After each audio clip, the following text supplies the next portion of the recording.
clearing up today just because it's cloudy, hot, bees are flying. But it's that time of year that any gentle breed of bees are going to get a little angry. We've harvested honey, but we still have the super on at this yard, which we're going to check on and anticipate extracting from it in a couple weeks. But our main thing is something that a lot of people are talking about, varroa mites. I'm actually going to do an acid wash test today because it's really the most accurate using alcohol. I think ISO alcohol, rubbing alcohol. So we check out the super, we'll go down into the brood chamber because that's where we want to get our bees from the test. We want nurse bees. That's where the varroa mites are going to be trying to get into capped or uncapped larvae right before they're ready to be capped. Like I said, first we're going to see how this super is doing. Pretty decent, a lot of bees up there. And I saw nectar dripping, so it's full of nectar. We're starting to cap it on this side some. So I think our timing's going to be pretty good. About 2 or 3 weeks out. Awesome. Super off. Sometimes I like to put my bottom boards. Bees will walk right back up to the entrance. Set them in front. And I'm just going to set this box this way where it's a honey super. I don't want to upset that uncapped nectar from running out. Pretty good for this time of year. And then I would like to see the bees a little more full. But as you can see, this holiday is not that aggressive considering the conditions. So I haven't used a lot of smoke. I've used some, and sometimes my way of determining how aggressive the bees are is move fast. If they're aggressive, they're going to be swarming at me when I'm moving like this, and they're not. Still good practice to move slow. So down in there, first deep, they're capping honey and nectar. It's a very good frame that's going to be built up for winter. Usually after the second frame I start looking at the next frame because that's where the brood could start, and sometimes you can spot the queen, know right where she is before you move on. I didn't see her there. A lot of pollen capping over their nectar, turning it into honey on both sides of this. It's a good buildup. I just squished a bee and her stinger came out, so now the alarm pheromone's going. So I'm going to give them some smoke. I'll push some of these on top, back down. Definitely when we start getting in on these center frames where you want to be careful your queen to be there. Don't want to squish her this time of year because the drones are going to start running out soon. Looks like there's been a good brood break because these are all little larvae right now. Down here's quite a bit of drone brood, so these guys might have lost the queen temporarily, or like I said, this time of year we could have just decided to stop playing for a bit. More drone at the top, drones running around. Let's see, fresh eggs right in the center of the cell, which tells me this does have a laying queen. She might have just stopped on her own because of fall coming. Now that I've seen that, I want to start watching for her. Last thing I want to do is get my queen in an acid wash. Little fuzzy bees. This would be a decent frame to probably get my sample of 300 bees from. But where these guys are being so mellow, I'm just going to look a little further. I'd like to see the queen and know where she's at before I shake some bees off for acid wash. So we found the queen. She's beautiful.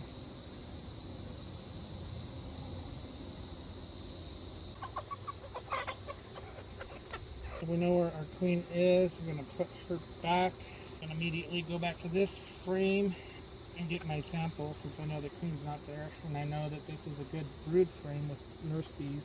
So there's marks in here that tells me where 200 and 300 is. I'm going to go for the 300. It's a more accurate count. And if I rake this down, the bees are just going to fall right in. I'm just going to rake this down, fill the bees up to that 300 mark. A lot of the foragers can fly. They're going to crawl right back out. Our nurse bees can't really fly. So that's definitely a good sample. And the bad part, duck them in that alcohol, close them off. Blooper reel. Close that off. Give it a little shake just to kill the bees instantly. I'll let that set, and I'm going to go ahead and just button these guys up because they're getting a little tired of me being in here right now.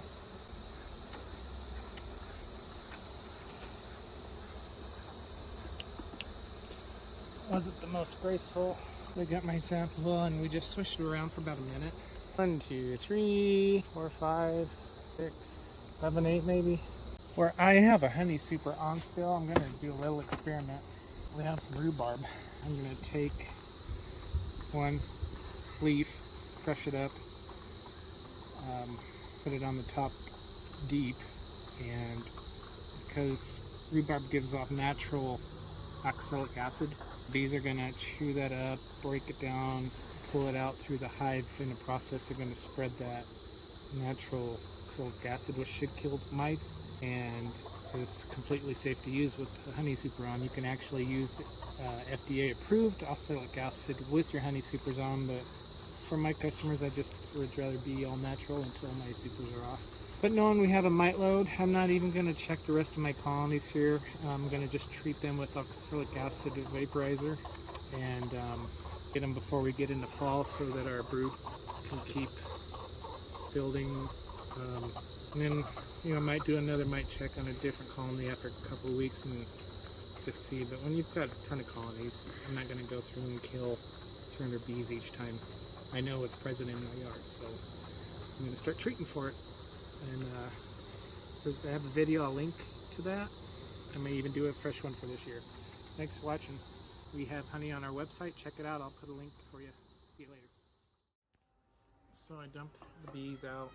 I know some people are thinking, God, you kill 300 bees just to see if they have mites, but that 300 bees compared to that colony of 60 to 80,000 bees, it's the sacrifice to make sure you're healthy or that you need to save that colony before it goes into winter.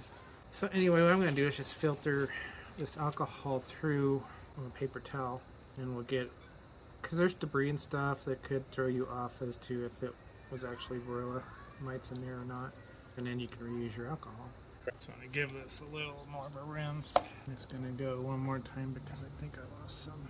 So now that we're done, it's kind of hard to see. 1, 2. My glasses on. It's a good sized one. 1, 2, 3, 4, 5, 6. Now those are not just so. 1, 2, 3, 4. It will even say 6 for.